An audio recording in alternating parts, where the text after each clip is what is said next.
last year I did a tandem skydive because I was just thinking, well, if I'm going to go out, do it in style.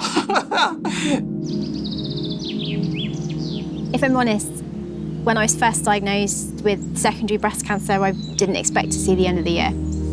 They tell you that they can treat you, but they can't cure you. And honestly, it felt like a death sentence. It's just awful. You think your life's been taken away from you, and it happens in an instant.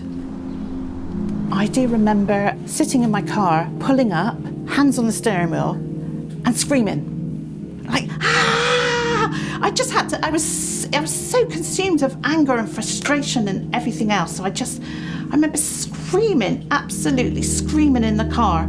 Because I didn't want to hurt the people. I didn't want to say how I felt, and I just thought, I'm just going to park the car up and I'm just going to scream. And I did, and it felt lovely. If I haven't had to do it. If I had been aware, told of the symptoms of secondary breast cancer, I could have raised that possibility with every doctor that I saw during those 2 years when I was having symptoms. If they had picked it up earlier, I'd probably be standing in front of you now with a different story. Those healthcare professionals didn't know how breast cancer would present on a darker skinned body, so they maybe were not able to pick up on the discoloration of the breast and stuff like that. But for me, all the information that I know now, I was definitely presenting as someone who had breast cancer. Because I was 35 when I was diagnosed with my primary.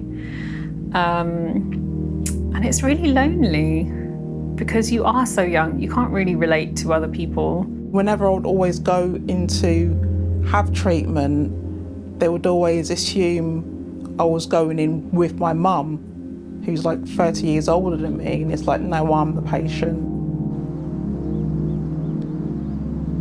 I was probably about a D cup beforehand, which nicely masks, sort of like a tummy behind it or beneath it. And now suddenly this tummy's appeared, so hence why wearing a poncho. I think ponchos and scars are going to be my new best friends for a while. So, but went to a festival this weekend, tried to embrace the fact that I'm flat, and as I say, just it's just going to take a bit of time and a bit of getting used to. We did want children, and I had IVF as well, and we created 3 little embryos called Winkin', Blinkin' and Nod. that was, in the bin, basically. Like, no, you're not going to have kids. You can't have kids. How can you have kids when you're living with an incurable illness that is really unlikely to allow you to live for 5 years? You try not to hurt your children, but ultimately with secondary cancer, I'm going to hurt her in the worst way. I'm going to leave her. I've written cards for important dates or important things in her life. So her 16th, 18th and 21st birthdays, for passing a driving test, for passing her exams, going to uni, first home, first baby, engagement, wedding day. In cards and putting my words down for her because I can't give her me. I wouldn't say I'm a shy person, but I'm nervous of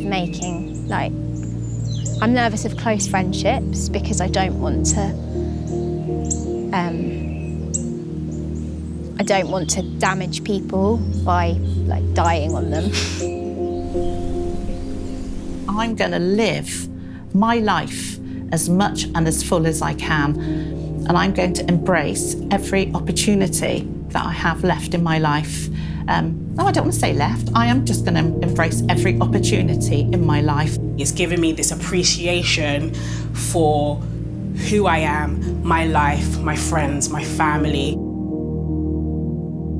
I'm trying to give her a whole life in the 6 months that I've got left. Because I can't do anything more than that. If I had known the symptoms of secondary breast cancer, there would have been every chance that I would be diagnosed earlier and therefore have years longer with my family. That seems very worthwhile to me.